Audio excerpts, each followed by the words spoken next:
cool.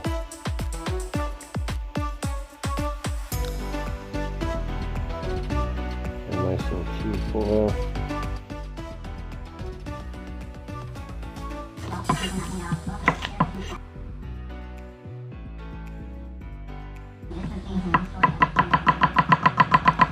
Julienne onion.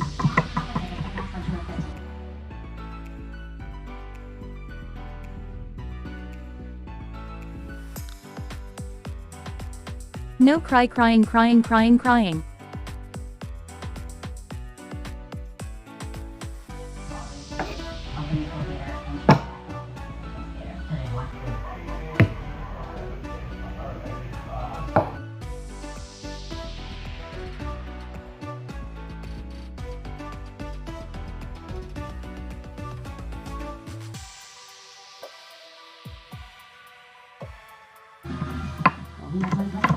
Julienne poblano peppers.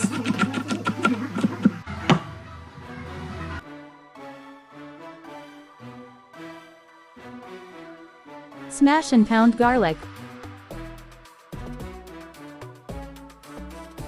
Use a plastic bag to easily remove the skins. Easy peasy.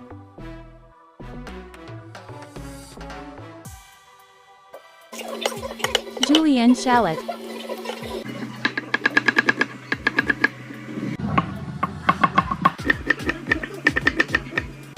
Veggie mise completo.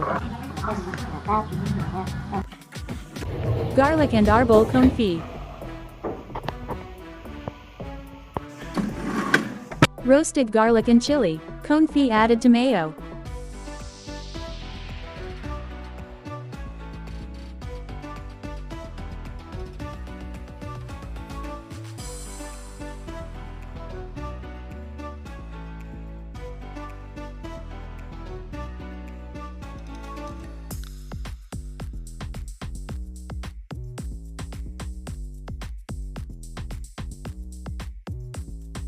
Blend until creamy.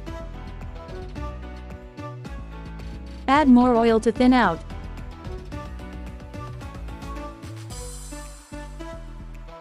Homogeneous.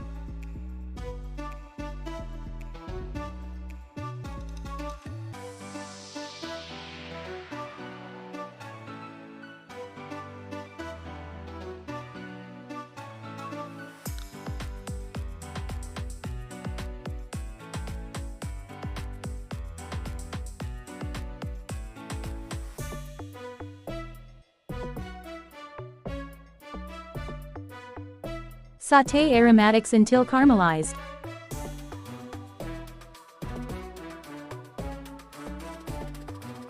Season with fresh black pepper and salt.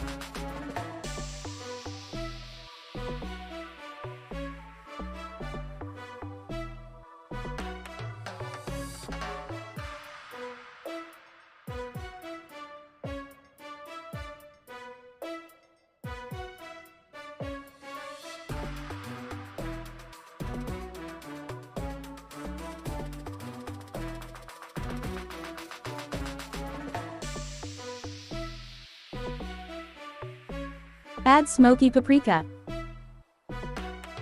Toss to combine.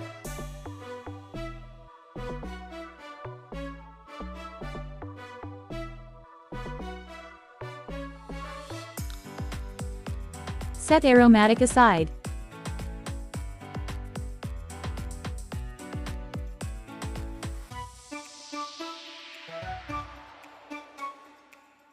Sauté beef until caramelized.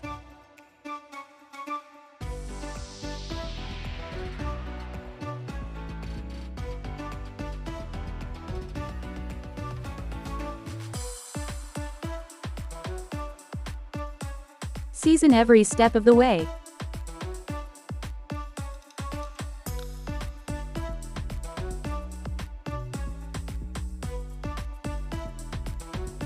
Mix in the aromatics.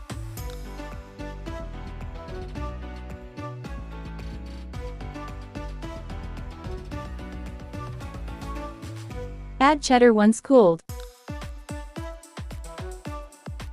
Add cheese when beef mixture has cooled.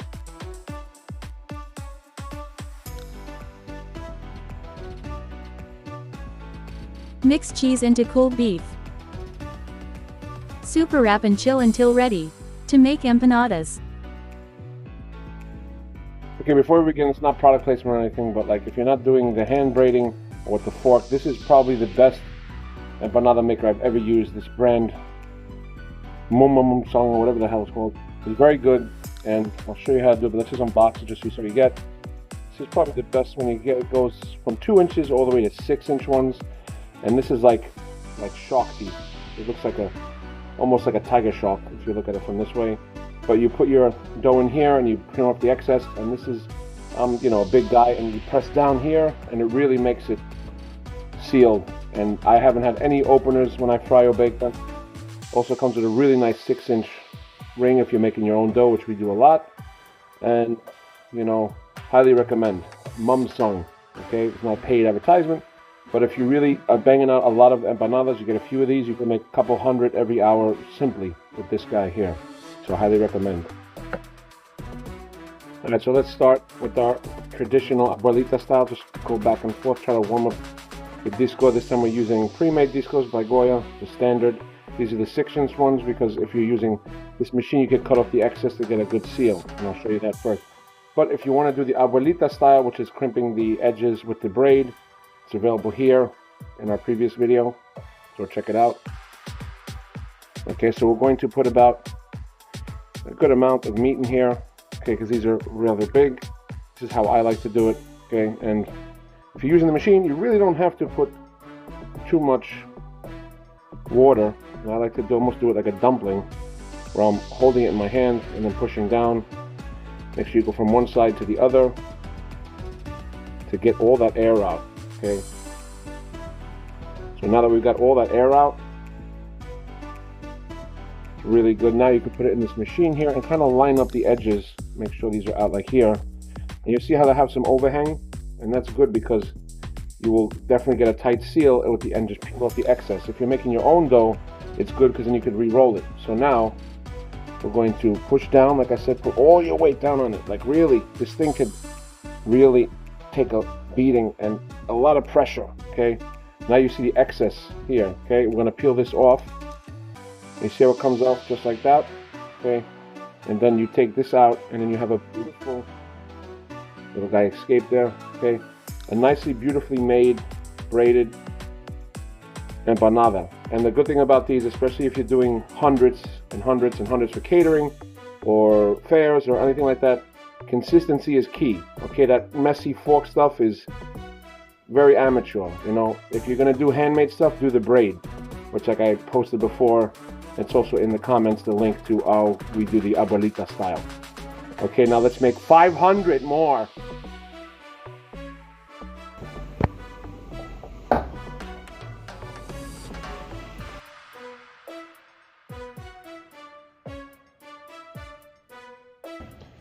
Okay, so let's check out our oil. About a little high, 370, 380. That's pretty good. The temperature is going to drop as we fry, so we're just going to put them in batches and make sure you put away from you. Don't plop them in, just put it away. So we don't want to crowd this. We're just going to do about maybe 6 at a time.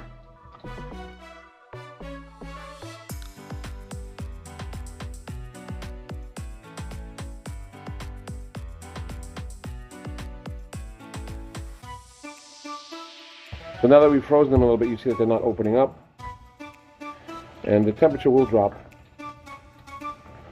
Just kind of move them around. If you do have any openers, the important thing is that you make sure you take them out right away because you don't want your oil to be contaminated and get black and dirty. So all that meat comes out and starts burning the oil. The meat gets black, it gets in the empanada. The empanada is pretty much 86 at that point. So just be very gentle. That's why I always like to freeze them and then bring them up to room temp before I fry them, because that makes sure, guarantees an extra seal.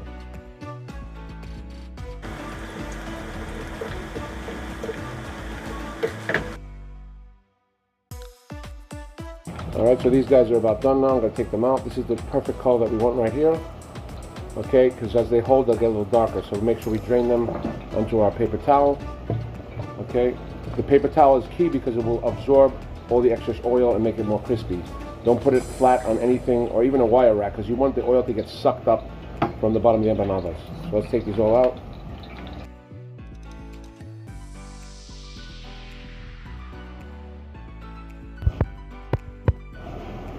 I keep them nice and warm by holding them in a hot oven. Okay, especially if you're doing a couple hundred. Now we have our beautiful empanadas. I've been holding very nicely. We're going to get some of our garlic aioli, our chili garlic aioli that we made, and some of our house-made chipotle mayo. It's a fan favorite. It's very simple. DM me for the recipe, okay? So let's check out one of these guys here.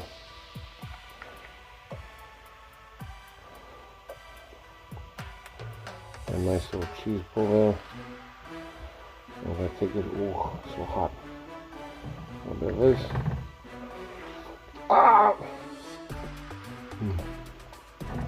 Very delicious, very hot. Okay, that's a better one right there. You see all that gooiness in there? Okay. Anyway, enjoy the video. And Kalorexi.